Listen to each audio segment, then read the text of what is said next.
So we had a physical fight, like in mdomo. It was a wound, like I had to go for a tetanus shot. It was like mkono yote hivi hadi sahi I can like haijarudi normal. Nilidungwa tetanus cause nilifika home. My aunt asked me to carry a bucket of water. I couldn't. So she asked me, kwani umetandikwa? Then ikafika sasa places you are here threatening me. Unajua kwetu families venye ziko, so hata second wife akikuja, don't be surprised. And I remember there's a time he came told me, kwani nikiweta utazaa? That was the first time I felt like he didn't consider me. He didn't consider my feelings. The second time he came told me, I didn't rape you. You need to do something. Oftenly, the society judges people who choose to stay in abusive relationships despite the pain they are made to go through. And on today's episode, we bring you a story of one Jackie who stayed in an abusive marriage despite the emotional and physical torture. Why was she staying? And even now when she has slightly left, she's still considering going back. What could be the reason? My name is Njeri Masi and this is Jackie's story. Guys, we are shooting from the back of our car because we cannot access our guest place because she has been hosted by a relative and we don't want to invade their privacy. They are not comfortable with camera. So this is where we are going to conduct our episode today and we are hoping that you are going to enjoy. So before I say too much, let me allow my guest today to introduce themselves. So hi. Hi. How are you feeling? I am fine. Yeah. You're better?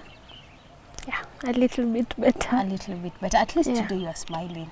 So looking at this camera, you can introduce yourself so that people who are seeing you for the first time here on Toko, they can know who we have today. Hi, my name is Jackie. A mom of one. For a long time, a stay-at-home mom. Yeah, I'm just a girl. And just a girl. Yeah. And a happy, bubbly girl. Yeah. Yeah, I am a happy, bubbly girl until life takes. Life happens. Yeah. And I know even before we go to the main story of today, maybe we can know a little bit how was Jackie growing up? How was life for you? How was the experience? So, Jackie is the firstborn.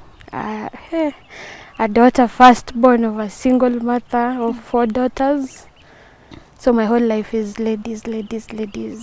And growing up, it wasn't that, I wouldn't say it was bad, but my experience growing up with a single mom is not what I wanted for my life. Because it was from one home to another, from my aunt's place, my shosho's place, to another aunt. Like, I think I went to 5 homesteads before I settled to the one I stayed for the longest. I stayed for like 8 years with one of my aunts. Like, that was the most stable part of my life. Then came back home to join high school. Now that time I stayed with mom. And after high school I left home because it no longer served, more like it didn't suit me, because I tend to think as a firstborn with a single parent, you tend to just nika unaingia tu kwa hiyo role ya parenting automatically. By default. So by default I left home, got jobs, tried learning education peke yangu, funding home pia. It wasn't that easy. So I had to drop some things. Then I realized I need a life for myself, because all along nimekuwa identified as mtoto wa so and so, a cousin to so and so, because I've lived with most of my cousins. And I decided I need a life, like an identity, because you see, growing up, moving from one place to another, you don't have a stable identity. Yeah. And that's when you moved out of home? I moved out from home. That was back in 2018. Okay. Until now. Okay, Jackie. You've mentioned about growing up and having to move from one homestead to another. Maybe you can paint a picture for us. What does that do to our, what effect does that have on a child? From a very early age, when I actually knew myself, I started by going to live with my aunt. The first time, like, I remember I was in my aunt's place. Of course, you'll be happy because you're having your cousins around. You get to play all day. You have no one to discipline you because you're in your aunt's home. Like, she's not like your mom. So hata ukikosea, they will not really discipline you. Yeah. No. It was fun, yes, but at the back of your mind you know you are not here, and especially if the reason why you left home is not stability, you have those thoughts like, how is mom, how is she doing, why am I here, I'm supposed to be with her. And also the question of, why do I have to live with other people and she's still alive? So you actually question yourself a lot. Then there's a point you go to another person, like your grandparents, huyo na yeye huyo atakudiscipline proper. Because mimi I was disciplined ile proper. And I was like, mom should be here, because unaona vitu zingine ni kama hata unaekelewa, but since we ni mtoto na uko huyo ndio anakulea, you start harboring like hate. Yeah, I remember there was a very long period I hated my aunt Shosho sana, ile unanichapa, unanifanyia, mama akikuja kutembea unakataa nirudi na yeye. That was life. And then now the last place I settled vizuri, like where I felt like home, like it was a family setup. There's a dad, there's a mom. So of course they are my aunt and uncle, but that is the only place I felt like I have a family setup. So I will say like my whole life I actually yearned to have a family setup all through. And what that made me think is like my life, when I start building mine, I don't want a family setup. You want a family where there's a mom, a dad, and all the children. Like there's a structure. Yeah. You see, from mine there's no structure. It's just mom. Na akilemewa anakwambia, you know, just pack your bags and go. Yeah. Wow. So that is what you've been dreaming of since being a young girl, having a different life from that of mom. Yeah. And also not moving around. You see, I'm not a nomad. But she actually made me a nomad from way early in life. Like I know I can be comfortable jumping from Mwea to Nairobi to Meru. I can do that, but I don't like it. I don't like it. Like you are living a life where you don't have, what do you call them? Easy. So things that you actually care for. Like this is something I'd not want to lose. But a nomad has nothing like that. Like wewe ni ka mattress, kajiko, if it's moving kuna zenye unaacha behind. I don't want that. I've always wanted like this is home, I have vitu ninapenda, they're mine, and no moving, no leaving them behind. Yeah. Did that ever affect your relationship with mom? Sana. Because she also knows how to move around. She knows. She will hear today she's in Nakuru and tomorrow she's wherever. Anywhere there is rice plantation, she'll be there. And she doesn't care. She'll just move. Zile vitu zitabebeka, anabeba, zenye zibebeki anaacha. Yeah. So you didn't even have a good bond with mom? I'd say there is a bond because I'm the first born, of course. Like I know her more than my sisters do. But again, she's my mom. I'm supposed to mirror her, but there are things that I also don't want to mirror in my life. Okay, that's understandable. But now you've told us that you left home in 2018. After leaving home, where will you go? What was the main reason why you are leaving? So I left home first thing because as a starting up girl, like you're out there looking for jobs. Back then the available jobs were hotels, of course, clubs, probably teaching, because back then if umemaliza form 4 you are known to be a good teacher to primary school. So I started with teaching. I could still come back home, but I came to realize that being the only person who's working and mom doing these casual jobs, because after all that I came home, so she's doing casual jobs, so unapata most of the times she doesn't have ready cash. Na mimi nalipwa end month. Inafika point she knows when you get paid. So ina happen, you are the one who ends up taking care of most of the family needs. And since nilikuwa nishaanza kujijua, I wanted to build something of mine. And not forgetting my peers wameshaingia college, so I had a dream like by the time wanamaliza 4th year, and since I have not been able to do that, probably by the time wanamaliza I will have a business or something that I can call mine. So I left, got employed. I first worked as a teacher, then dropped because things didn't work out. Nikaingia kwa hotels. I did waitress for a very long time. I think for almost 4 years. I think 3 to 4 years. Then I stopped because 2018 I taught for like 7 months. I didn't stay sana. Now I started doing waitressing for quite a time until around 2019. Is it? No. I stayed 2019, 2020. That's when you stopped. Yeah, I doing stopped the now waitress doing those. job. I got a more stable and permanent thing. Aw. Yeah. Let's go there. So 2019, I met him in 2019. I was working as a waitress at that time. I stopped going to waitressing. I went back to school, like teaching again, the same school that had taken me in 2018. Wait a minute, just to be clear for someone who's watching. In 2019, you met someone who becomes your partner. Yeah. And then this is the time when, it's the same year when you stopped working as a waitress and went back to the primary school that you were teaching. Yeah. Okay. So I went back there, taught for 2018, the whole of 2018. 2020 April, because I remember that's when the lockdown came in, like full force. Now I stopped. When I stopped teaching, I was like, now what do I do next? I have done quite a number during that lockdown period. For like since April to August, I've done kuuza sukuma kwa soko, nimeuza chai, nimezifanya.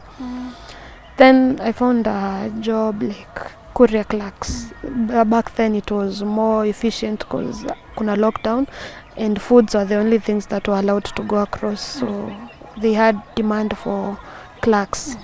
So I joined them and I've been there since then to 2023 July. That's when I stopped because I got pregnant. Oh. Yeah. Oh. So during that period since, yeah. So when you're working, this is when you meet a partner. How is the relationship? How is Very. love taking you? For a girl who is dreaming to have a family with a structure. So I've said I met him in 2019. It was promising. It wasn't the thought like romance or anything. He was just practical, logical things that I have never seen in my dad. I never, of course, mom wakiachana, he was there, and nilikuja kumjua for a few years. So I'd say he had things that I never saw in my dad. He was logical, very practical. I wouldn't say romance ile flowers and everything else, but he was there. He stood by me most of the times. He had like dreams, future dreams that you saw actually when you look at them, they are promising, approachable actually, and doable. Because considering between me and him, mine was more vague, and because it was nisome, nipate pesa, nirudi shule, nipate biashara ama niajiriwe. For him was more of I am right now working, so it's working, business, then family. So joining his felt more like if we have a family and later on with businesses you can still go back to school, it felt more like these are manageable than mine. Because you see, going back to school, then again starting businesses, I had the dream, but bado haikai kama inaweza approachika with time, but his was more of practical na So I actually moved in less than 3 weeks after we met. Yeah, because remember nimetoka home, so ninaishi huko nje and paying rent peke yako. Yeah. So we sat down and we were like paying 2 houses and we can stay in one. We can save that too. So I started living with him. That is 2019. 3 weeks into the relationship you moved in. Yeah. Kidogo, before we go so far, what was the age gap between the two? I'd say 5 years. I met him when I was 21. He was 27. Okay. Yeah. Okay. So I moved in. The job came in. Sasa nimerudi shule ninafunza. So we are both working. So ni asubuhi kila mtu anatoka mnaenda zenu, jioni mnapatana. So it was just a normal family setup. Like we are both working. And we are now happy. And we are happy. I am okay. I can help mom where I can. Yeah. Because at least now the coins you used to pay rent with, now you can save. I have can an save extra them. coin. We actually used to save a lot. Wow. A lot. And life went on.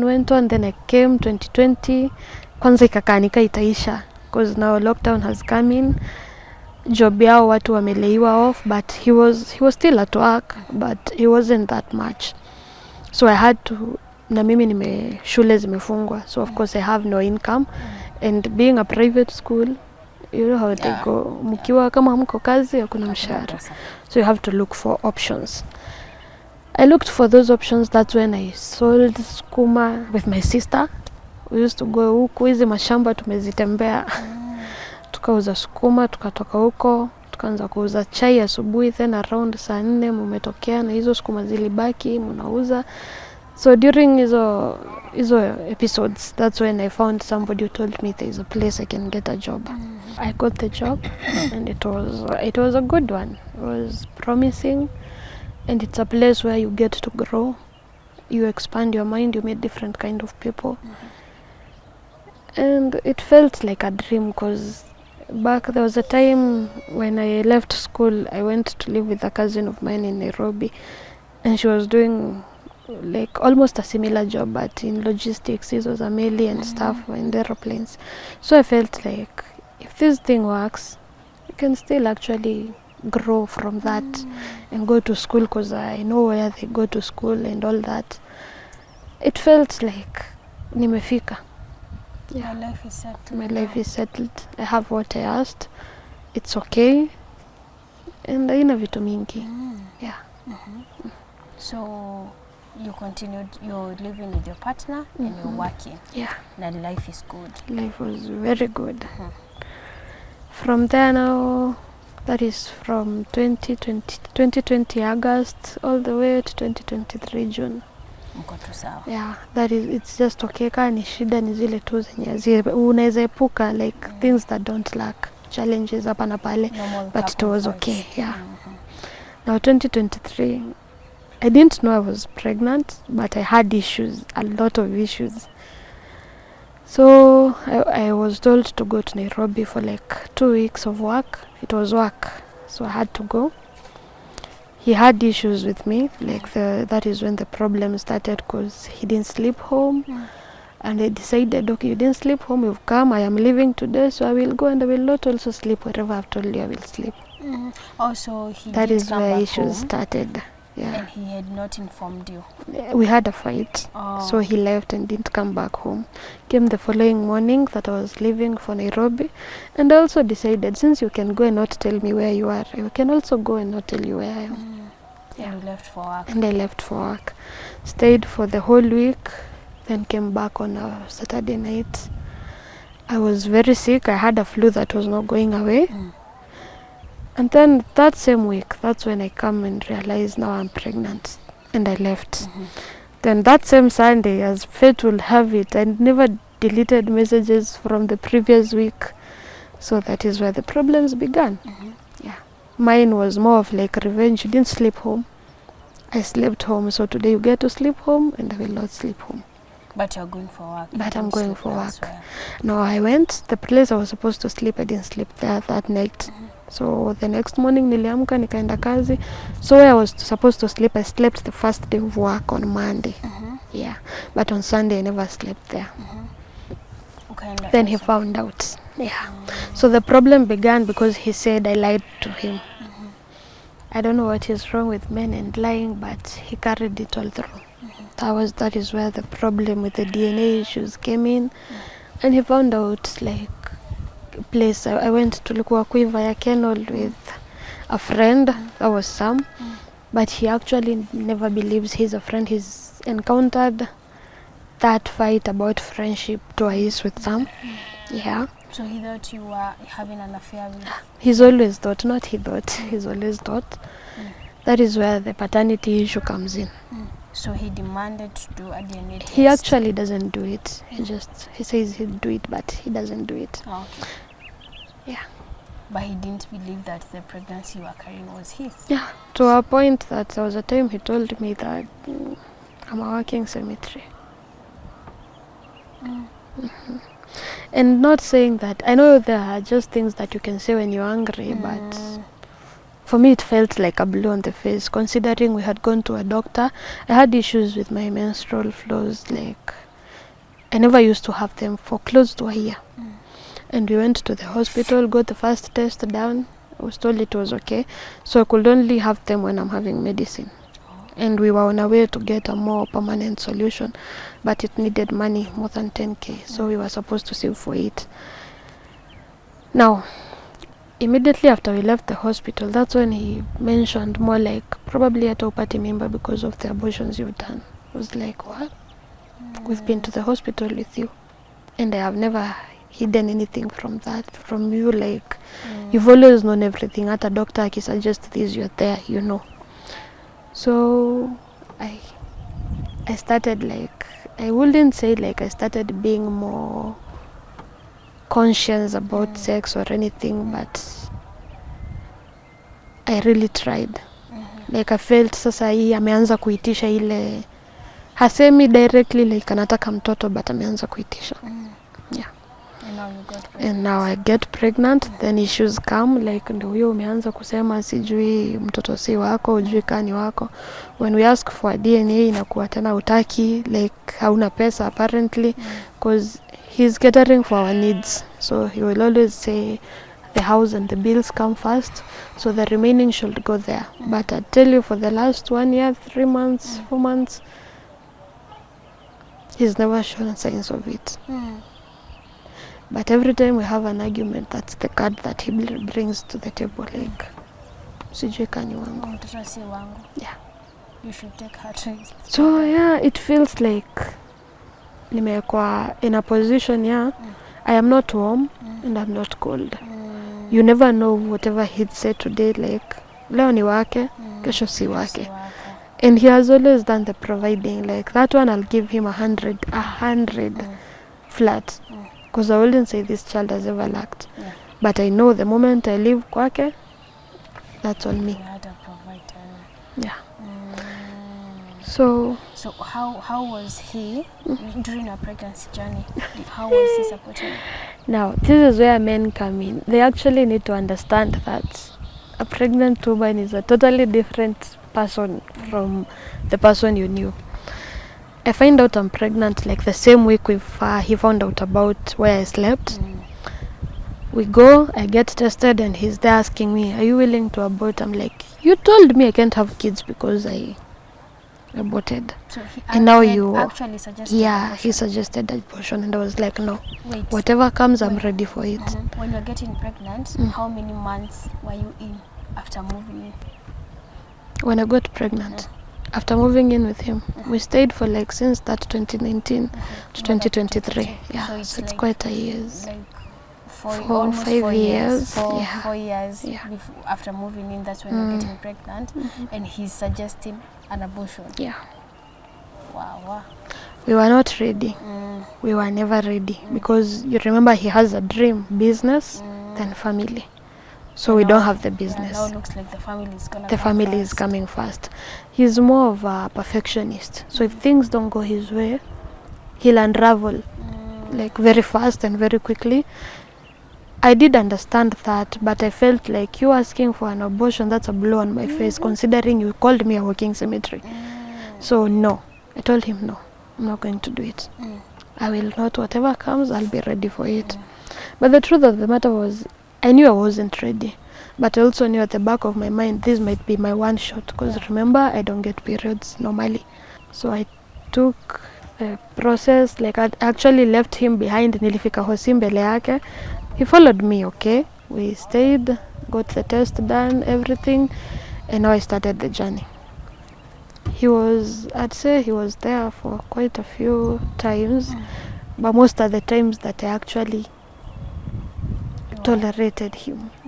Yeah. In what sense? In the sense of, I am sick, totally sick, whole day sick, not morning and evening sick. Ile sick, hata stoki bed. That's sick. Yeah, nika I am bedridden, like, yeah. And I remember there's a time he came told me, kwani nikiweta utazaa? That was the first time I felt like he didn't consider me. He didn't consider my feelings. The second time he came told me, I didn't rape you. You need to do something. Remember, I am pregnant. I have morning sickness for months. It's not going away. So I couldn't. Nilikuwa nachukia maji nikiwa na mimba. Nilikuwa nachukia maji. Ningeoga ndio, but ni ile ya kujikakamua like 2-3 days. Yes. There's a issue between pregnancy na 2-3 days. So unapata nimemaliza siku ya kwanza bed, sijatoka, probably nilitoka tu nikikula, na ni ile kukula unakula unatapika. So could imagine the house, I can't wash the house, I can't cook. So ile food anapika, he doesn't know how to cook for a pregnant woman because atapika chakula yake spicy and everything else. So kuna mafuta, kuna spices, kuna kitunguu. Those are things I couldn't even eat. So nitakula hiyo food juu ndio iko, then prepare myself for nausea na kutapika. Nimetapika. He is clean, yes, atakuja clean everything else. So akikuja apate vitu nimetapikia, it's a problem. Like I am inconsiderate, like yeah. You're too much. So that time he came, I think he had stress from work and was like, you know what, I didn't rape you. You need to do something. We are in this together. So kama naosha vyombo ni uoshe nyumba, kama naosha nyumba uoshe vyombo. And I was like, when I told you I'm not aborting, you are in for this, and you said you're going to be there. So whoever is talking to you anakwambia, because he told me aliambiwa nina behave come to ako 9 months pregnant and I'm just 2. So it's like you're pretending. Yeah. It's not once he told me I'm pretending. So at 2 months I left. Like I couldn't take it anymore. Like ushaniambia nitazaa kiwetu, ushaniambia ujani rape, what is remaining? And since I need to be at peace, so I called my mom. She sent me fare. I went to Bura. She was there. I stayed in Bura for 1 month. But when I reached there, we started communicating, and he was like, ataka siko sure mtoto ni wangu, I will bring you home. Just come, stay home for the sake of the kid. Just like if there is a 20% chance mtoto ni wangu, I would want him or her to be born in my place. So whatever I'm eating, that's what you'll eat, and I promise I'll take care of you. So you just come back home, we stay home, and we'll figure it out from there. So now I am almost 4 months done.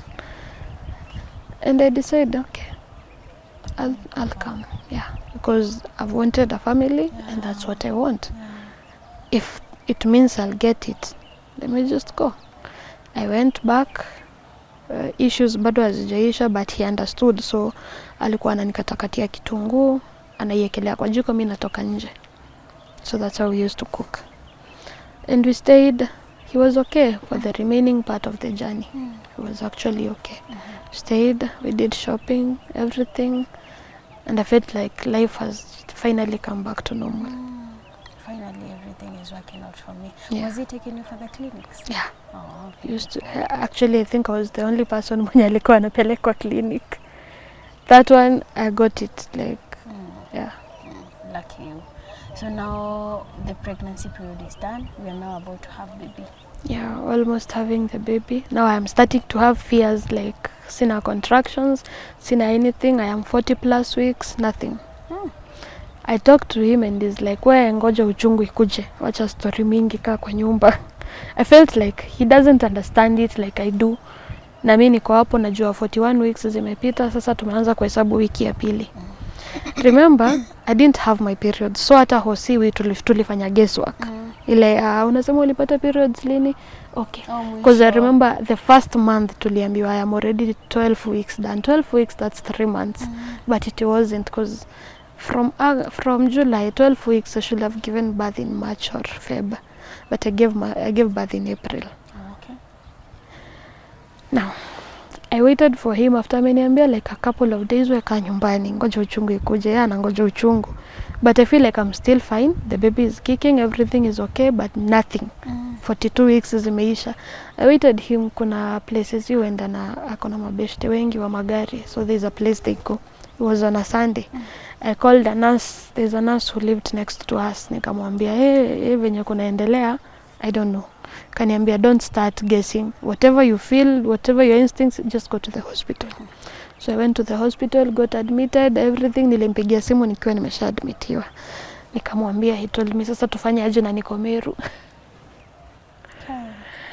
Aya, my mom back then, mashamba huko si zimepandwa.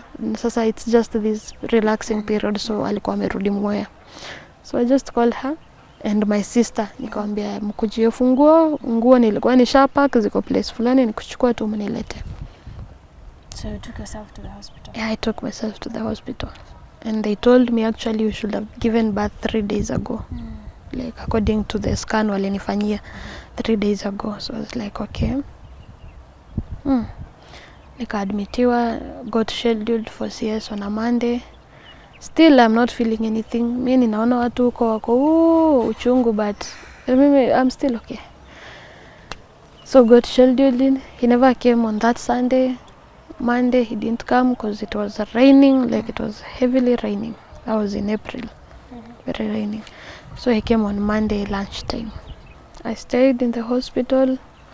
Now the problem came in here. My mom is home, but remember she doesn't have a lot. So ataka ni kuleta food hosi, they have to liaise. Traditionally liaising with your son-in-law, it's not supposed to be. So hata vile my grandmother alisikia, she was like, no, that's not supposed to happen.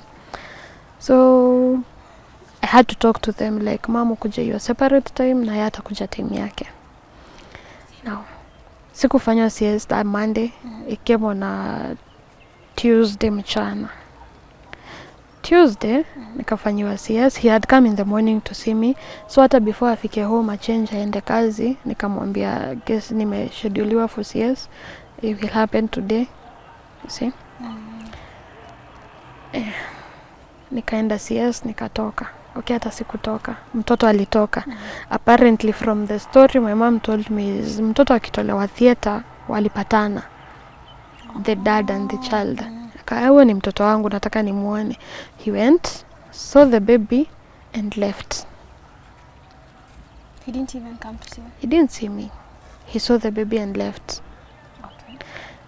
Came the next day in the morning, that's when he came to see me. Emotionally I felt like you didn't care about me. And up to today, yes, he told me he was at work, he had to go to work every blah blah blah, but I'm like, your company knew you have a wife who's almost giving birth na ulikuwa unapewa leave. So even losing one day, that wouldn't have been an issue to them. Because it's an emergency. It's an emergency. Kanambia, no, you don't understand. You people have to eat. You guys have to have everything in order. I was like, that's logic. Yes, it's logic because lazima tukule na pesa is everything. But all the days we've had to prepare, losing one day wouldn't have hurt. Sure. Yeah. Come the discharge day. I tell him, when you get discharged today, you don't have to come in the morning. Just, we had planned like adi transport. So you just go take the cab, mkuje nayo. Nikaanza discharge papers. Saa 6, saa 7 imefika, hawajakuja. So I call him. He doesn't pick up. 2 hours later, he calls, hey, nini? And he's like, no, I got drunk. I got drunk, I slept, you didn't tell me, I waited for you to tell me umedischargiwa. I'm like, you were the one who was supposed to process the discharge papers. Remember nimetoka CS, so siwezi kuwa, like, I just felt like huyu atachelewa, so acha nianze hii process. I did that alone. He came at around 4. That's when we left the hospital. And I had told him in the morning. Again, that was the second time after birth I felt like you didn't care about me. And that's where now everything started again. From birth up to now, sasa issues imeanza tena kukua mob. We come home. Coming home was a whole different issue. I'd say mimi nilianza kupata maziwa hadi nikiwa na mimba. So I had a lot of milk. Nimedischargiwa, nikaanza kupata hizo, what they call it, mastitis. Like I had a lot of milk na mtoto wako anakunywa yote. So nikaanza kuvimba. They are out there, both my mom and him, they are looking at me like, mtoto ni wako. Wewe ndio unafaa kumpea chakula. And I'm there like, sasa nitafanya, hata aziinuki ni mawe. Now I have to go back to the hospital. I went back to, I couldn't make it make the journey to the hospital again. So I went to a certain clinic.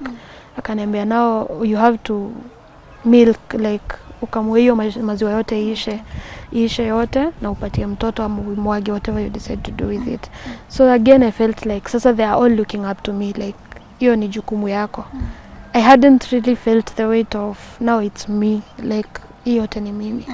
And from there onward ikakuwa you're the one who's supposed to take care of this kid. And the issue of going back to work was not even on the table. So kazi yake ni kuprovide. So he leaves in the morning, mimi nabaki na mtoto, jioni anakuja, he's supposed to find food in the house and the house is clean, tuko okay. Mom came home a few days. Sasa tena tukaanza kukorofishana, like the house is too small to have like even your mom-in-law at home. So I asked her to stop coming. I started working after 2 weeks. Yeah. Nani CS. Like after 2 weeks hata kufua nguo naekelea juu ya kitu, nafua.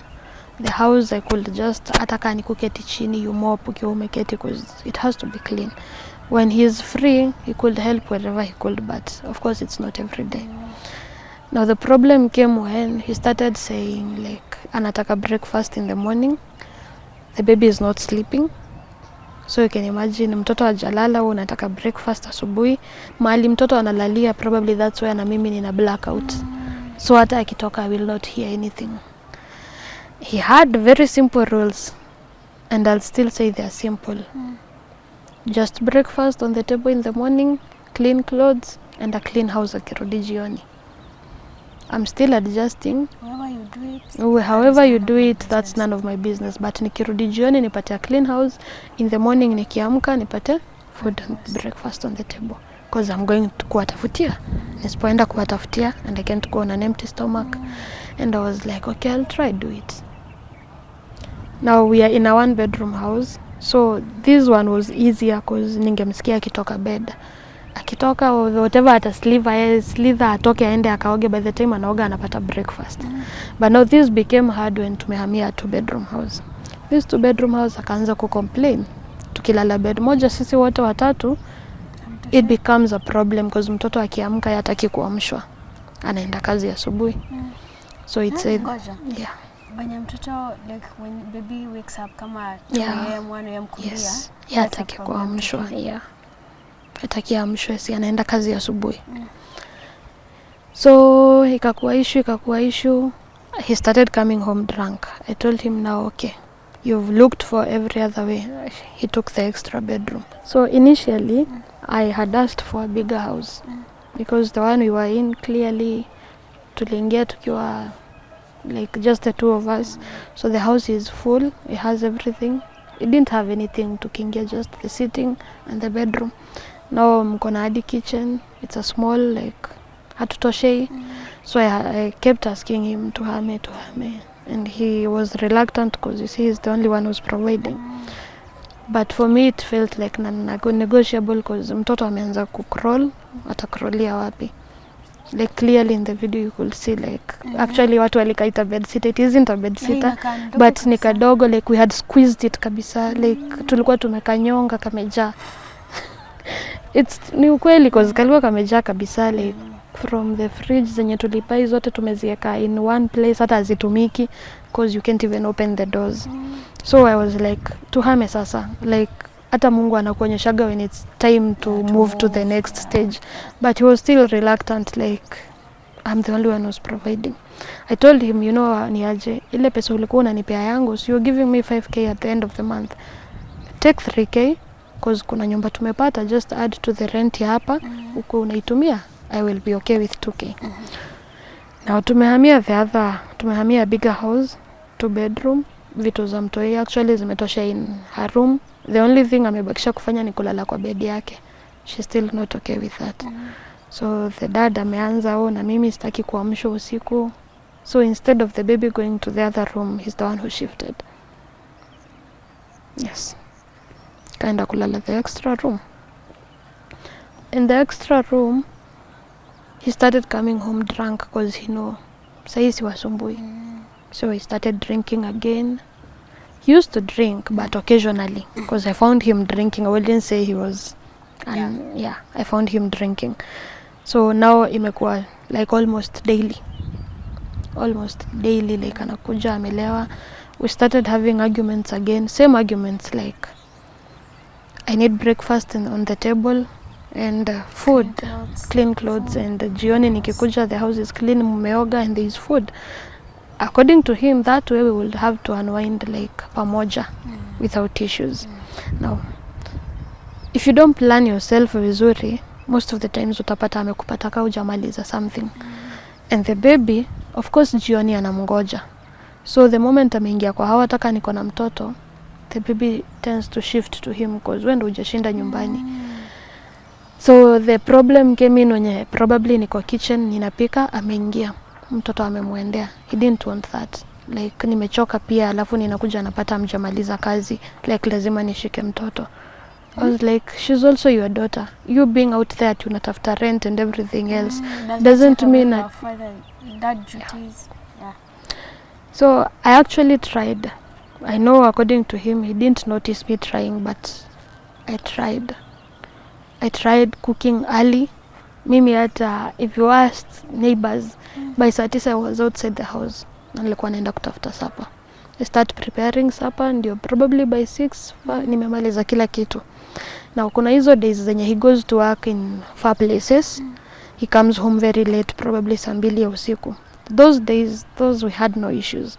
The problem would be when he was working around home. Around home he could come home at 2 p.m. Umekuja 2 p.m. Sasa nani amepika 2 p.m. sapa? Akona mtoto. Hatujaoga, hatujapika, probably the house is a little bit messy because mtoto anachezea kwa nyumba. We had frictions, countless because of that. Countless frictions. And I remember one time he told me, yo kazi haiwezi kulemea, na kaina inakulemea, just tell me and you'll find another lady doing them. So for 1 week I didn't do anything. I didn't clean the dishes, I didn't clean the house, I didn't even wash the clothes. A whole week. And the other week, so after 2 weeks, that's when I saw, where is nguo? Also the lady who was supposed to come and do them. She didn't come. Oh, like I felt like ni threats zile za kaa huwezi fanya, nitaleta mwingine mwenye anaweza ifanya. So zikianza kufika hapo, nikaona respect is not there. And remember he kept saying I lied to him about where I went when I went to work. So that never really left. It was still there. And other issues like vitu tudogo for him, they pile up and he never forgets them. Hata apologize, he'll never forget them. Okay, I am not big on apologies. That one I will hiyo nayo nilikubali. Mimi kukwambia sorry, you will literally remove it like shika. But I tried because I don't want fights. Then ikafika sasa places you are here threatening me, unajua kwetu families venye ziko, so hata second wife akikuja, don't be surprised. He was from a polygamy family. No, they are extended families. So I think it tends to run in the family. But those are the issues, like felt like for me they weighed on me more like umeanza kunitharau. Like I remember there was a time he came home drunk and called me a broke ass girl. I was with the baby and I had asked him for money to go to the salon. He came home, we had an argument and he was like, sasa wewe unaniambia nini, you're just a broke ass girl. I was like, I stopped working so that I could take care of the kid. I asked for a maid, you told me nyinyi hamkulelewa na maid, so I have to take care of our kid. And now you're calling me this. So ikafika point I stopped asking for money from him. Then he started budgeting, so anafanya shopping ya hao, anafanya everything, then ananipea the whole amount ya food ya daily ninakaa nayo. And I couldn't ask for anything, hata credit. Mimi ninajua ukinipea 10k, that's what I use. Food, my credit, kwenda kwenye nataka kwenda, that. Pole. Remember issues za DNA hazijaisha. So if we have an argument, analeta DNA. If we have an argument, analeta I lied to him. If I have an argument, like he brought everything. And they actually piled up. Ikafika point, like for the last 1 year, I wouldn't say we finished a month without arguing. Na not arguing at ile ya usiniambie ama ati wacha ikae. it's arguing na mnakaa for days without talking to each other. In the same house. We're in the same house, but in this same house he sleeps in his own room. He comes home late drunk. Mchana ikifika, we can sit, if he's not going to work, we can sit in the same sitting room. Because he'll start seeing the bad things in me. He starts saying, hey, ulinifanyia. Like, and then the fight starts. The fight starts. So when he's home, I avoid being with him. So if it's during the day, mi nawacha na mtoto sitting naenda kukaa bedroom. Usiku, of course, atakuja late, aende kaa amelala. The few days that we are okay, I avoid conversations. Like, I'll totally avoid them. Let's watch a movie. Let's watch the baby walking. Immediately the conversation starts, I know somehow, somewhere it will turn to be it's me. And again, I'll be called the victim because apparently he kept saying that I am the victim in every problem. I am always the problem. Like, I am the victim. Like, I'm the problem causer. I am the victim. It's everything. We've fought even about washing the house. We've fought about particles. Like, umeosha nyumba, kapatiko kamebaki na kwambia umeacha ile. That's a problem. For me, it was a problem because it felt like hauoni the bigger part yenye nimefanya. You're just seeing for issues to yeah. Now there's also the part yenye nimefanya cleaning, nimefua nguo. I do my cleaning once. Like anyway, no, ninafua, naosha nyumba, naosha vyombo, nafanya mini general, then saa 2 the same. So nisipowasha Saturday, nisipowasha katikati ya wiki, it becomes a problem. He says I'm piling up things. So you have to find a way to do them. So he used to wait, nikifanya hiyo cleaning yote, the next morning when he was going to work, anachukua duster, anarudia room yake na hapo sitting. Like things got that petty. Yeah. Akikuja tumekosana atuongeleshani, anaenda mahali tumeka viatu chafu, anachukua zake, anapanguza, anaacha zangu. Now we have a baby, so anakuja anachukua zake na za mtoto wake. Remember this kid anasema si wake, but we'll take them, go clean them, anaacha zangu. Ikafika point akanikumbusha, remember you came back here because of the baby. If there is just a chance ni wangu, that's the reason why you are living here. So wewe uko hapa courtesy of the kid. If the kid is not here, you're not supposed to be here. So now I am living in a place where I am back in my old life, my childhood, where I didn't have identity. Yeah, you're not wanted. I am not your girlfriend. Even a sense of belonging. Yeah, I am not your girlfriend. I am not your wife.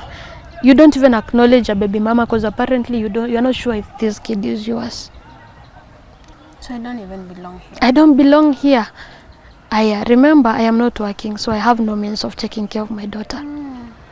I will stay here, and he showed me clearly I don't have the means because I left there and he didn't give me even a towel for the baby. Like, she was 1 month. 1 month old. I remember I left because we had a fight, a very huge fight. I came back home.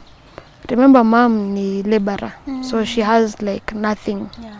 So nikikuja nijiongeze hapo na niongeze mtoto kwa hiyo mix. Nimetoka na shawl peke yake yenye nimefunikia mtoto wangu. Hata nguo huko baba. He told me anything I have bought, don't carry. If she's not living here, she doesn't concern me. So I remember nikiambiwa hivyo, I came home, stayed for like 3 weeks and I was like, no. Sina pesa, there is no way of taking care of this kid, and clearly I can see I am burdening my mom. Already alishanilea venye yeye alinilea, so kumuongezea huyu, it's another tragedy. So I decided venye tu kutaenda, I went back. I didn't go back for me, I went back ndio mtoto apate because I know uko atapata. I mean I left pampers kwa magunia na huku nakuja na tukosa hadi 20 bob ya kununua pamper. Yeah. So since you are the father, I'll still come back there. With hiyo bado yeye kwa akili yake anajiambia mimi mtoto zi wangu, but mimi I am sure, so I will still bring her back. So I took her back and he felt like, oh, so you'll always bring yourself back. That was the first mistake. I left, I took myself back. Now nikakaa ikakuja ikakuwa tukikosana, if I attempt partying, he's like, just leave, I know you'll come back. Yeah. I stayed, I felt like leaving, I left, I stayed, I left, I came back. It has always been like that. And remember, I have no identity, I have nothing. They've never come home. I mean, mimi tumeenda kwao, yeye amekuja kwetu, but officially we don't know each other. Like there's no marriage. There is no, yeah, we're just cohabiting. Now I have also known that hata nikienda kwetu, you'll never take a step to come actually and show you actually need me ama you want us.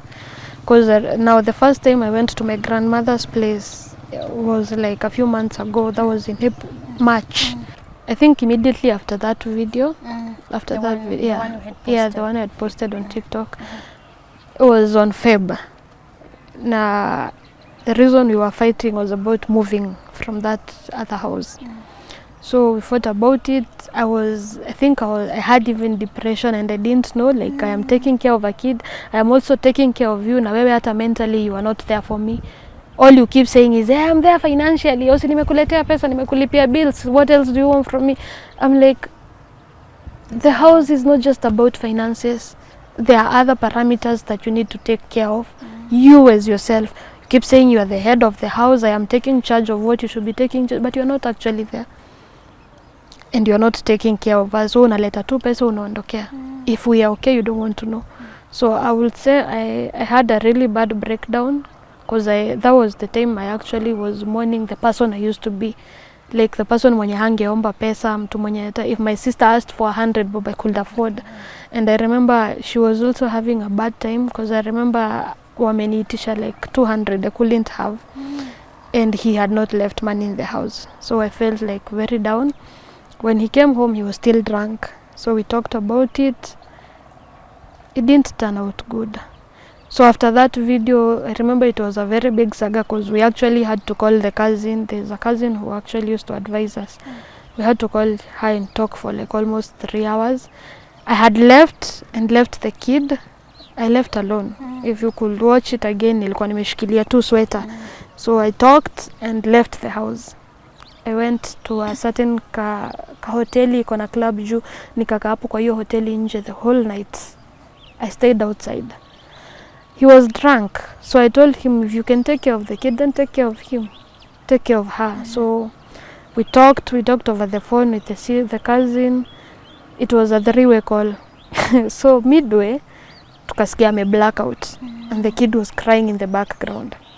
I went back. Nikapata nililokiwa out na sina funguo. I listened to my baby cry from 5 to around 7. I was not at home. So that was the last time I felt like nitawahi muacha ever. You are her father. I understand that. Na bado unasema wewe si baba yake, but I will never leave you with her again. You don't trust no. If you can black out, nitakuacha na yeye aje. You are blacking out, mtoto analia uwezi msikia. I am outside the door like analia, anapiga nduru ninasikia, and the bedroom was way in the back. That was the first time I was actually broken juu ya kuacha mtoto. I used to say, by the way, mimi tukikosana, I'm not going to take, because my mom left with all of us. She bared the burden ya kutulea sisi wote, and I felt that like ilini hit, so mimi sikuwa nataka. I was always like, if you are able, mimi nitakuacha na yeye nikajitafutie. But that was the turning point. I felt like acha nikateseke na yeye. Because mimi akilia usiku hata 5 minutes hazitaisha. I will wake out. Yeah. So I know someone who's watching and maybe had seen that video. You have taken it down, of course. Yeah, I did take it down. So you look like someone who was crying, like someone who was very broken. What was the context of that video, and when was it taken, and what was the purpose of it? So the video was from Feb. I wouldn't really, according to him, he said it was for security purposes. For what security, I don't know. But it was about, we had an argument about Vitutu, like the promotions. He had things that he was supposed to give out. He brought them, I distributed a few of them, but of course without him knowing. I didn't tell him nimezipeana. So when he found out, it became a fight. He's sentimental, like kitu ameleta kwa nyumba for him, isitumike vibaya, na ikitumika ajue. So wakati hangeijua, like wakati alikam kujua, it became a problem. And I actually understand that because I've done it a few times, and we've also always had a fight about them. So ilikuwa about hizo, like there were things, hata kwa hiyo video ukiangalia kuna vitu namwambia like, ulizileta kwa hao, mimi ungezipeana na huko nje, they wouldn't have concerned me, but you've brought them to me, instructed me, give your friends. I have given them out, but simply nimezipeana siku na date na sijakwambia nimezipeana leo, it's a problem. So remember, he was still drunk, so I wouldn't say that he actually was comprehending what he was saying. And my problem has always been, he talks to me when he's drunk. He has conversation with me when he's drunk. In the morning, he doesn't remember. So hata kama aliniumiza jana usiku, to him, he doesn't remember. Ataamka akwambia, pole jana nililewa, and that's it. But mentally, you've disturbed me, like, you've destroyed something from me. Because all the times he's called me names and been mean to me, he's been drunk. Always. I wouldn't remember a day he's been sober and he called me names. So, yeah, it is not from a week ago or 2 weeks. It's an old video. Now the problem came when I am disturbed. Like from last week, we had a fight, like a physical fight. And I couldn't do anything about it. So I felt like, kwani mse aliniita chizi, nikajiita chizi. Like, am I the only one who has a problem, mama? What happens? So we had a physical fight, like, in mdomo. It was a wound, like, I had to go for a tetanus shot. It was like, mkono yote hivi hadi sahi I can still feel like haijarudi normal. Nilidungwa tetanus because nilifika home. My aunt asked me to carry a bucket of water. I couldn't. So she asked me, kwani umetandikwa? You see, all the time I go home, I've gone a couple of times.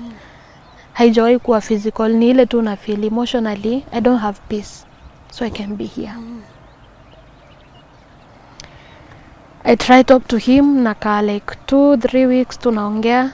He tells me, oh, my dad can't come home. Like, they can't come for me because, you see, hatujafanya hata harusi or anything. So I decide, okay. Then my family, my mom, my dad of course is there. But there is an issue because yeye hajatolewa dawari. Mamako. Yeah, so like for me it's complicated. Like even my uncles can step in. So the moment wazazi wamesema wanataka ku step in and I know it will take more than 3-4 months, I step out najirudisha. So all the time nimekuwa natoka na kuja home na relax na tulia, I decide what I want to do with my life, then I go back. So he's used to that. As clearly you've seen, he's used to that. And imefika point na feel you've learnt my family, you know our lifestyle, you know what is needed to be done, but since we are not doing it, you're taking advantage of that. And I remember last time I told him, I have already seen you can't even take a step for me, but you always want me to take all the steps. And he keeps telling me, miss kukufukuza, so venye tu ulijitoa jirudishe. So nakaa chini najiambia, okay, ni mimi nilijitoa. I packed, so I pick my belongings and go back. And every time hata juzi, like before I left last week, the previous Sunday I had packed. And went back. I finished unpacking like Monday usiku. Tuesday we've had a fight, physical fight that would have left me dead if I was not strong. I really, this clothes, actually it's the same clothes I had that day. Ilikuwa na damu hapa. Sijui ni damu ya nani, but nakumbuka ilikuwa na damu. Cause kaa huku hadi sahi kuna uma. I have like places bado na feel like. So that is the time I felt like, hi. And then in the morning you wake up and tell me you don't remember what happened. Hata kaa ni kulewa jameni. I felt like no. What if it was tabi uligonga? What if it was tabi uligonga? Ama nikasirike tu nikugonge uanguke alafu na umelewa ukufe. What will happen next to me? It's getting toxic now. So he's drunk. He keeps saying I'm the reason why he's drunk. I am there like, what reason? Already ulinipatia what you want, you need done. You just want food and a clean home. I am trying to the best of my ability to do that. But since wewe unajua kuna ile mentality umeshajiweka sikusikizangi, siku respect, you still can't see it. Because those are the things he says are wrong with me. I don't listen to him. I don't respect him. But I feel like I give you everything else that I can give you. The only thing I can't bring in the house is money. And the reason is because I'm taking care of our daughter. The other problem is this daughter nina, hata ukimaliza kusema our daughter, anakuuliza you sure ni wetu. So like we've had paternity issues from Tabia akiwa kwa tumbo. And I feel like from the stories of my grandma, a similar thing happened to my mom. I'm trying to break it. I've been spiritual to a point that hata sijaifika hapo spiritually. Now I am there because from the moment I learned that hata siwezi pelekewa dowry before my mom sijui afanyiwe nini. Like they've asked, the father has asked like, can we come? We like, waambia hapana, wacha kwanza tutengeneze nyumba yenu. Nyumba yenu ni gani? Nyumba ya mama yangu. Mama yangu haongei na bwana yake. Huyu bwana hajawahi leta dawari kwetu. So how come this person is supposed to marry this person so that mine can come home? Ama hata waongeleshane, wa agree tutakaa kwa hiyo meza moja tuongelele huyo msichana ndio nifungue njia. So I can't open that road. I carry 2 names. I have a Waithera, I am a Wangoi. I don't know who those people are. Waithera is supposed to be one of my shosho. The other one is supposed to be my dad's shosho. I don't know who I am. And now here I am. Mpaka jina mtoto Hosi nilimwambia hatutoki hospitali bila mtoto kuwa na jina. Because he had said mama yake asiitwe. Yeah, he had said don't call my mom. Remember he has an issue with a paternity test. So mimi nilimwambia if lazima mtoto wako apatiwe jina after umejua DNA, fanya aje, she's young, hata akidungwa hata sikia uchungu. Fanya hiyo DNA, tupatie mtoto jina. And he's like, I don't have the money. So nikamwambia mimi sitoki hospitali bila mtoto kuwa na jina. I asked him, what do you want us to name her? She told me, who else is my mom?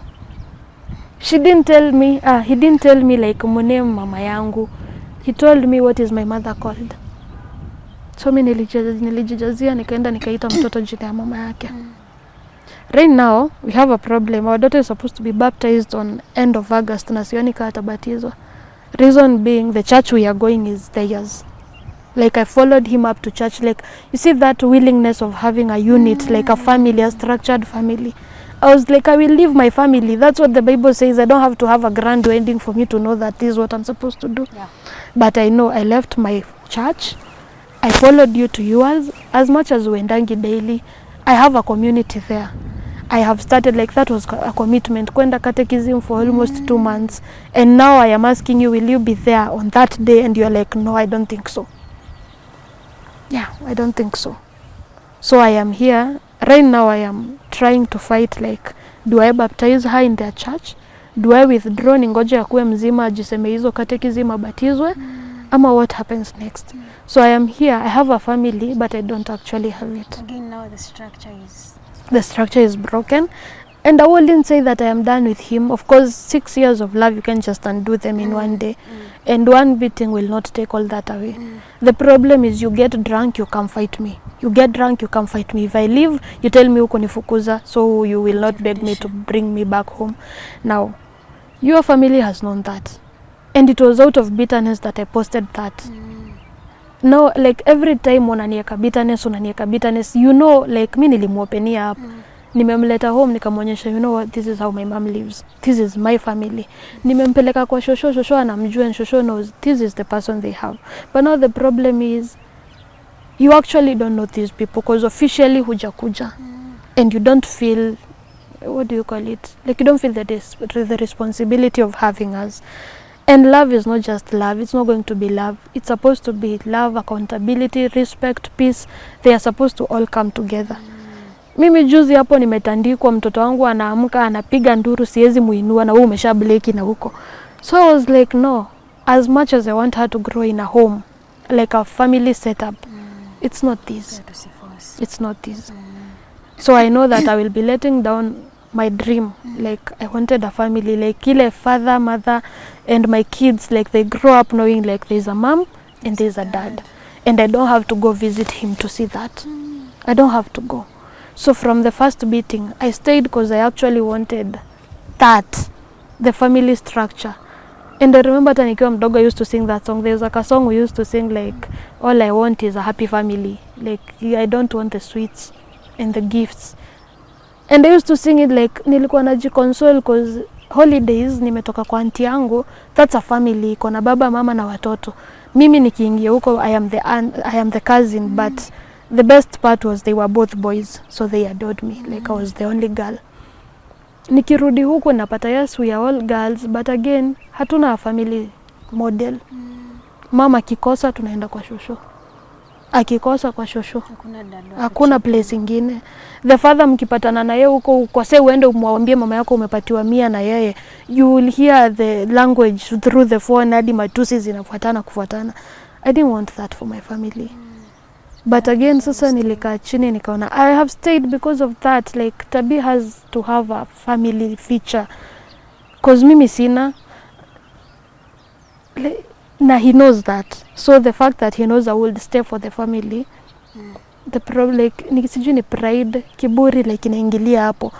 Hata nikikufanyia nini you'll still stay. You can't go anywhere. You can go anywhere. Do you feel like it was a mistake from the word go opening up so much? Yeah, opening up so much, especially for a dysfunctional family. Tears up some things. Also the modern type of family yenye ati a parent feels like I can talk to my son-in-law or anything. It's also a problem because my mom has talked to him. So I will say he can read like I know how your mom thinks. So kidogo kale ka respect kameondoka. Plus I am an open person. But then I am a feeler and I feel everything. And once imenijaa kwa kichwa I will not hata niki overthink yote inijae nishindwe sasa like nimefika mwisho.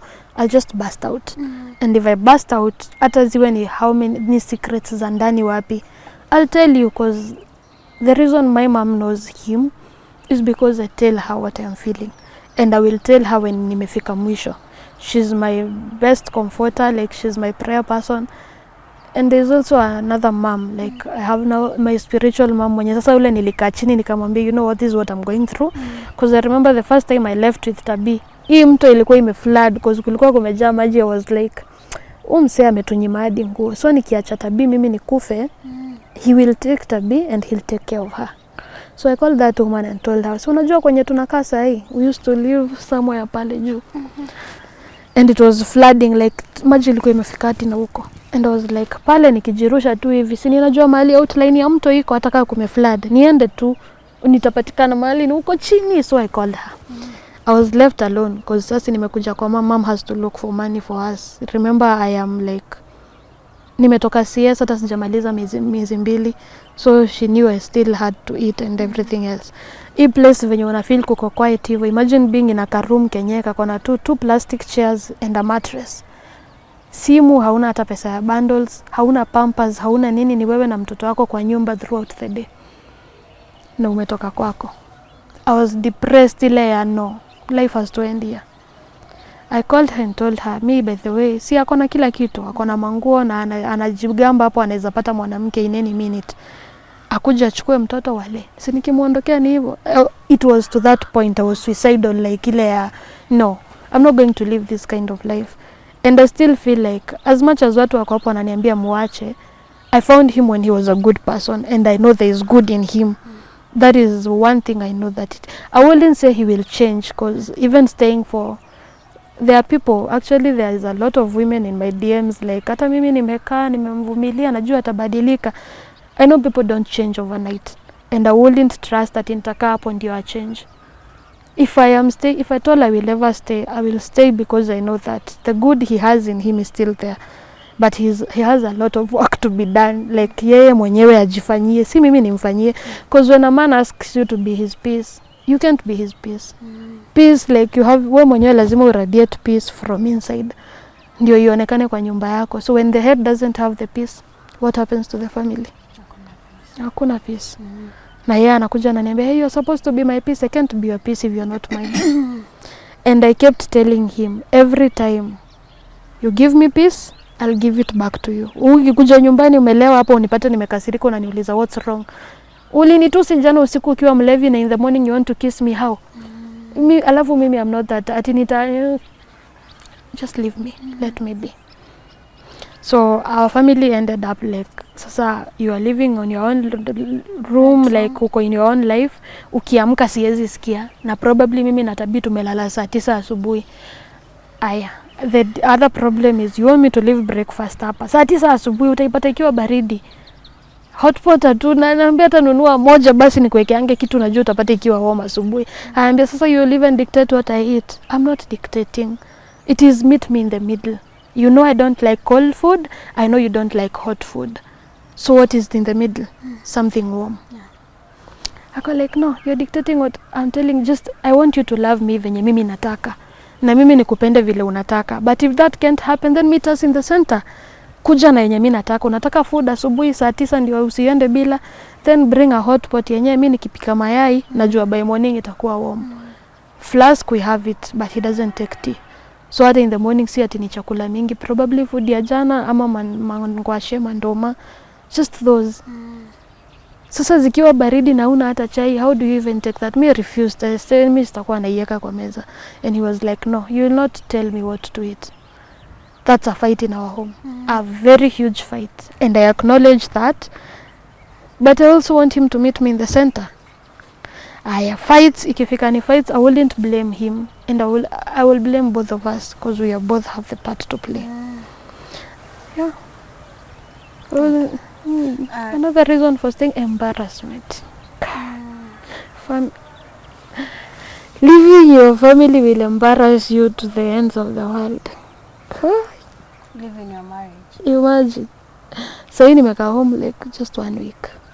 It's 1 week and everybody who comes home anaambiwa alikuja. You can feel the tears like hata the tears like they're just like sasa hata huyo ameambiwa. Kila mtu anajua. My cousins are all there like, what do you need? I'm like, yeah. So I used to fear like, santa wataona nilishindwa hadi na hii. I failed. Like nimeshindwa hadi na ndoa, like kukaa na mtu imenishinda. That's so why you stayed. I stayed.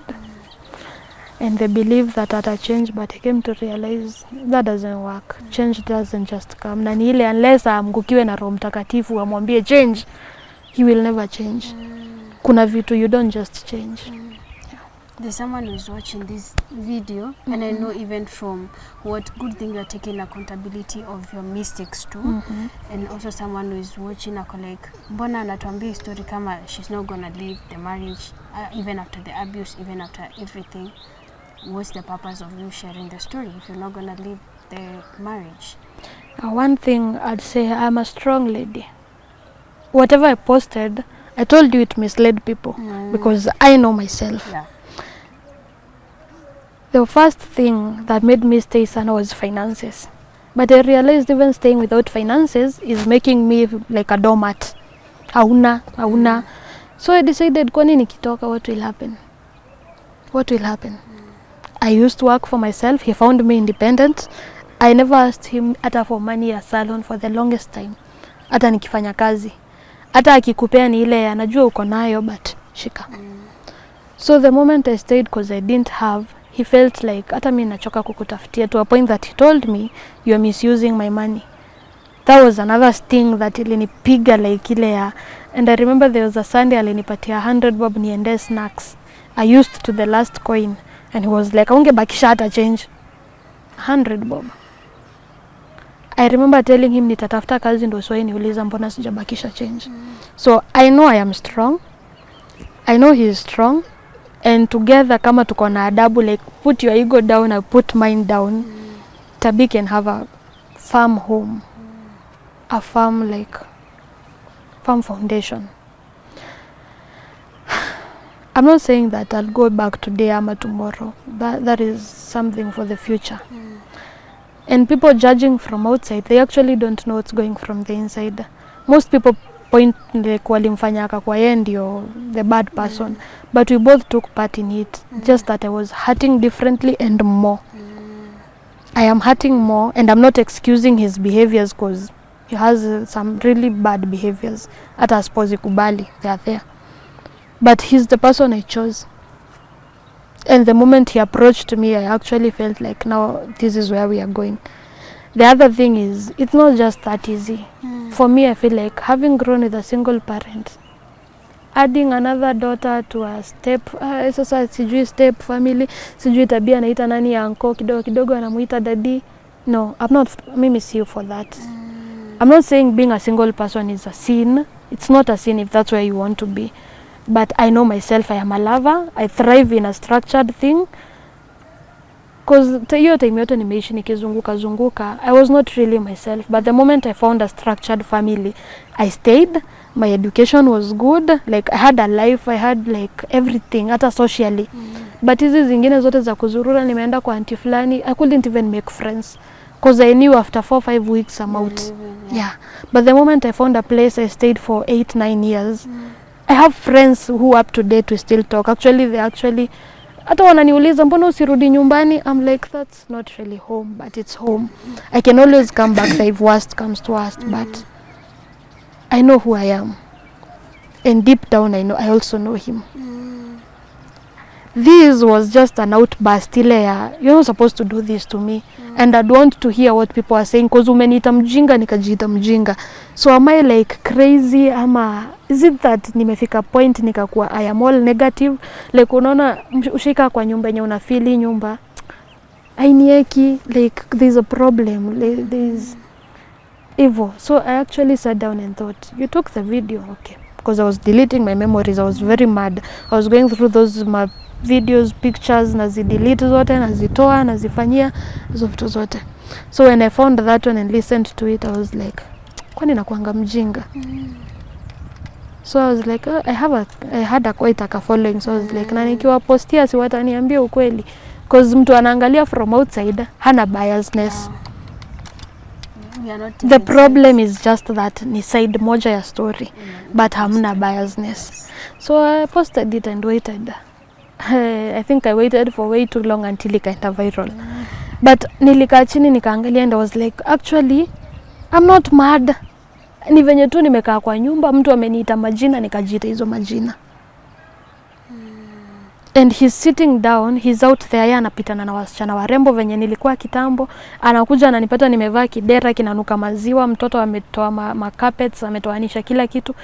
Like hata nikiosha nyumba saa 5 mchana, jioni akiingia saa 2 usiku atapata mtoto alitoanisha. Because Tabia actually doesn't sleep until he comes home. She will only sleep akimwona ameingia kwa nyumba. Na hata akuwe mlevi aje, he manages, anamhold, anamhug, alafu ananipea yeye, anaenda kubleki. Mimi tunabaki na mtoto wangu. But she's at peace, so she will sleep because daddy amekuja. Right now I've had a problem. Mtoto halali usiku, wiki nzima mnalala hadi saa 6 ya mchana. Leo ukinicall, I think the first text you sent, because I didn't pick. Tulikuwa kwa kitanda bado sisi, because this girl is not sleeping. And I'm like, sasa nikufanyie? I have nothing else to do. Siwezi kusaidia. But I feel like eventually when things get better, because I wouldn't want to go back there again, then Tabia akifikisha sahi ako 1 point something, akifikisha 2-3 years, then I'm out again. That's not the life I want. Because I'm sure my mom waited that long, akatoka na 4. So if I say I will wait for that long, nitatoka na 6. And I wouldn't want that. So I'm not saying being single is bad, and I'm not saying that I can survive being single. I can. Actually, ukishaongeza finances, there's nothing else a lady wants from a man. But I know who I am. I am a very good girl. I love a girl. I know what I actually want. Na it's not mtu mwingine ati kwanza kuna watu walini approach wako like naweza kulelea yeye. No, I don't want. She has a father. I grew up in a step family, so that's what I'm avoiding for her. That's the whole reason of me staying that long, is for Tabi to have a father, not a stepfather, a father. And I don't want her moving from home to home. And right now that I am away, like niko kwa shosho, but I still feel like I am destabilizing her. You have started to move again. I've started to move again, and now I am not alone. And it is my fault actually. It is my fault she's moving. But again, I also acknowledge that place yenye ninamweka ndio apate hiyo familia, there is no peace. She's seeing mimi inaitwaje, being shouted on, like there is that unaona kurudishiana maneno. Yeah, she's starting to understand that. I remember there was a time tuligombana hivyo, and the next day she couldn't approach the dad. So I'm like, no, as much as taki ulelewe na baba mwingine, there is also a choice of staying kimi. Yeah, I am in between there, and he knows that. So he'll actually exploit that I know. That's the reason why you are staying, and you are still willing to stay. I'm still willing to stay. Right now I'm not staying, but I am willing to stay. But of course he knows he has to go the traditional way, which he wouldn't go. So unless this time anataka, I also don't think I am going to leave very soon. Yeah. You're so happy even when you're narrating this story. You know it's so difficult, but the energy and the positivity that you have, it shows that you have so much life in you. And I hope that everything turns out well for you, but don't forget yourself, because as much as you want a family for Tabi and you want a family where it's structured, you also have a life, Cindy. Yeah. And it wouldn't be a family if you have Tabi, the dad, and you're not there, because maybe mentally you're not there, physically you're not there. Maybe we don't know, maybe things can get out of hand, or maybe things can get better, Cindy. Yeah. I want you now to speak to a couple out there. Maybe they're struggling with the same issues, or someone who has not gotten married yet. Oh, you said yours was not marriage. Oh, I will say it's still marriage, because I remember we went to God and we were like, okay. Exactly, God was the witness, so Yeah. that's a marriage. So someone who is about to start a marriage, what is that one thing that you've learned during that period you've been married that you would like someone to learn today? So if you're going out there knowing you're starting, you just don't go in one foot, like usikae tu hivi. I know people are being told that as much as hajakuvalisha pete, you're still free, you're still in the market. If you stand by that, that is one thing that ruined us. When you hear of Sam and Christine, that's one thing that ruined us, because we've kept like the backup, and nobody wants backup. If you are in here, you are in here fully. Then it's not just about love. Love is the first thing that attracts you to them, but there is accountability, there's respect, responsibilities. Coupled with that, peace will be there, growth actually will be there, but without those, life tends to, yeah. Plus, always people tend to say like, don't have a third party in your life. That third party is what saves you most of the time. That party doesn't be like, they don't know you from inside, they are watching from outside, and they can tell you where you're going wrong. Ukijifungia like mimi venye nilijifungia, you get to burst out after umechoka kubeba kila kitu, and eventually it's either you get suicidal, it's either you start seeing like you are worthless, or things like those. But if you have someone who can help you like when things are not tough, like ziko tu pale mahali zinaweza rekebishwa. And that's why hata watu wakiolewa unasikianga wako na wanaitangwa ni wazazi wa ndoa, something Witness, wale best couple. Yeah, best couple. Like they're always there to guide you in the journey. But hawa watu wenye like sisi wenye hatujafanya harusi, like we've not followed the church ways ama the official ways, we get lost in between because hatuna how. But once you get that one couple that is older than you, that is actually they are not jealous, because then unaweza chagua couple yenye inawaangalia mkipanda step moja wanakuja wanawakanyangia juu. Now that will be a problem too. So you just find someone that you trust, people who actually don't envy you, and they can tell you the right way to go. Okay. Yeah. Are you willing to work again now? Yeah, I'm willing to work. I actually have a couple of certificate applications I'm trying to send out. I have not done that high education, but I still believe in myself, and the few places I've worked actually can testify I do a good job. Yeah. To someone who can offer a job, what kind of a job can you do? I've worked in courier clerk, so I can be a clerk. I can do clearing and forwarding, hospitality. Yeah. Yeah. Okay. For someone who maybe has that opportunity and maybe they would like to speak to you, where can they find you and how? 0757 48 05 42. You can also text me via TikTok, Jackie. I think it's just Jackie. Yeah. Okay, so that's how they can find you. Yeah. I hope you get opportunity, because you're sounding like a very intelligent person. And nilikuwa mpaka curious. You didn't get the chance to go to the tertiary education. Yeah. Which grade did you get in high school? C plus. No. It's life. It's life. Are you also considering kwenda shule? Yeah, I'll still go, because I told you like I followed his dream because mine felt vague. So we combined them, like after business, zikipik, family, then from there, of course, the business with the money, you can still go to school. But right now, we have none. The first one we started, tuliangusha sisi wenyewe na mikono yetu. Do you feel like that was a good idea, like to give up on your dreams just to support his Zabona? I wouldn't say I gave up on it. I just put his first, and along the way he forgot about mine. He forgot mine, so he became like, we were starting out, we were more like partners, because everything we used to put together, savings together. But when I stopped working, at that title ya partner ikapotea. Like when the girlfriend, wife / baby mama zote zilipotea, pia hiyo ilipotea. So I became la, sasa mimi sina identity in his life, and that's where most of my pain came from. Like you forgot about everything else. Wewe ukajiona wewe, as much as you're providing, you forgot about us. Yeah. Okay. Ni sawa sawa. But right now, going back, hata if I go back, I need to focus on me. Yeah. That is something that you will do differently now. I will do differently, and I don't know if it is okay, but I remember he was telling me, unless I apologized the same way I did. I'm not apologizing that I posted, and I'm not regretting posting. All I know is I have to acknowledge I also have a part to play when these things fall down. I played my part, he played his part. His heart that part came out. But that is our truth yenye tumeficha kule chini ya carpet. Ni chini ya carpet ama ni chini ya mattress. Like the secret place of the house. Kuna place huwezi taka mgeni afike kwako. Na for me, since nilibust out, wageni waliingia kwangu. And I wouldn't say I will regret it, because it gave me a new insight on my life that I didn't have.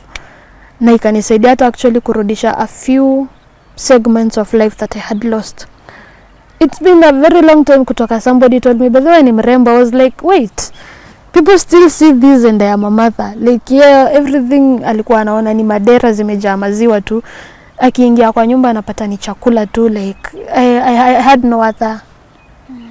Hata akiingia kwa house na story, yeye ndio anakuja na story, like uko nje kuna kaa hivi.